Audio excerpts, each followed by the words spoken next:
palestra hoje aqui, debate, com o professor Márcio Guilherme Naves, da Unicamp, o Grupo Praxis e Série, o Mackenzie agradece a presença de todo mundo aí, registrando aqui a presença do pessoal da Uninove, do Mieda, o pessoal do Fórum aí da Sanfran, da Grupo Liberta e o pessoal do mestrado do Mackenzie aqui, prestigiando. E agora, aproveitar a palestra do professor. Eu queria, antes de mais nada, agradecer o outro convite para participar dessa atividade aqui. Agradecer a presença de vocês, meus queridos amigos, Alessandro, Vinícius. Bem, eu vou tecer algumas considerações bastante genéricas, ao Kant. Não seria possível, naturalmente, aprofundar um pouco a análise do pensamento. Eu vou tentar concentrar a minha exposição naquilo que é o fundamental do seu pensamento. Mas o grande grupo dos juristas, marxistas, é erradamente o mais importante, o mais influente. Por que razão? Por que razão Pachucanes continua sendo objeto de estudos, continua sendo objeto de interesse, continua sendo discutido? Ao contrário de outros autores da mesma época dele, que não recebem a mesma atenção.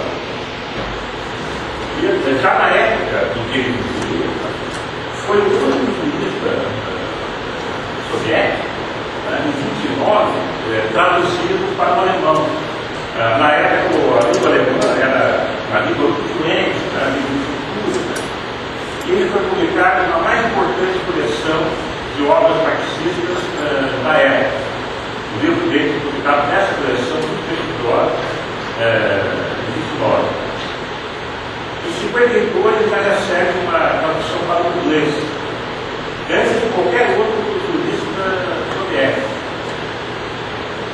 Ele recebe depois uma tradução também para o francês, no final dos anos 60.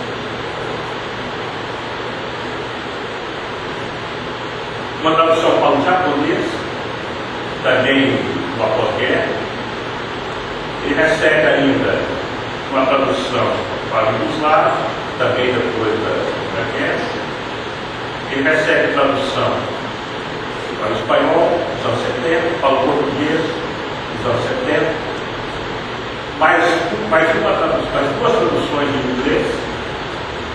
Na verdade, há três edições em inglês, há três edições em português. Uma em Portugal e outra em França. E ele recebe finalmente, depois de muitos anos, uma reedição na própria União Soviética.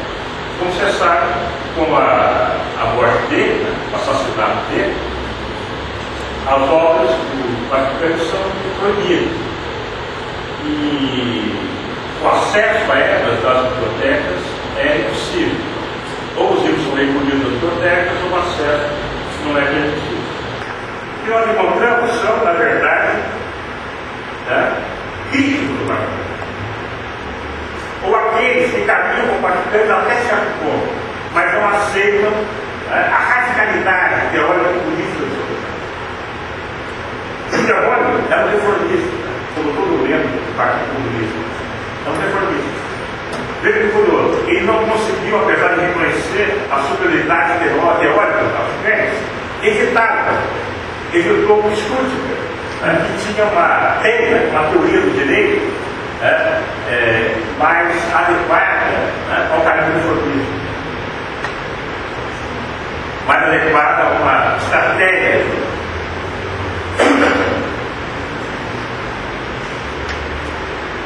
O que há então de tão novo no pensamento pachucaniano, que o faz distinto dos outros, que o faz ter essa importância que ele tem, e não pode ser ignorado pela força do seu pensamento, pelo rigor do seu pensamento, que ao mesmo tempo, por que não é aceito? Porque é tão difícil aceitar as ideias do Pachucanes.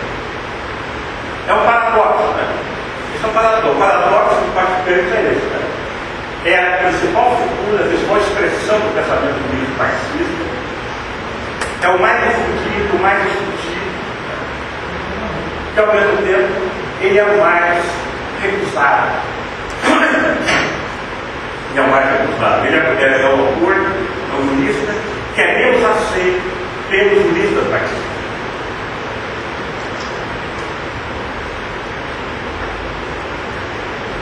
Eu creio que a explicação desse parágrafo reside justamente nisso que eu falei há pouco, na extrema radicalidade do pensamento.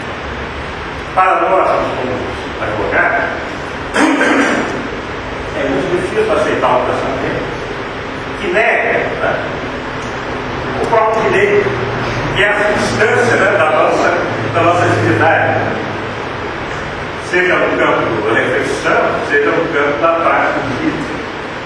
É o único autor do campo artístico, o único, não há nenhum outro, só ele, que nega o direito, completa totalmente. No pensamento particular, não há nenhuma possibilidade de uma recuperação. Nenhuma possibilidade. Ao passo que há essa possibilidade em todos os outros juristas, em todos os outros estudos, né? Por exemplo, o Vichytsky nem se precisa falar, ele é justamente o grande tecelão do direito socialista.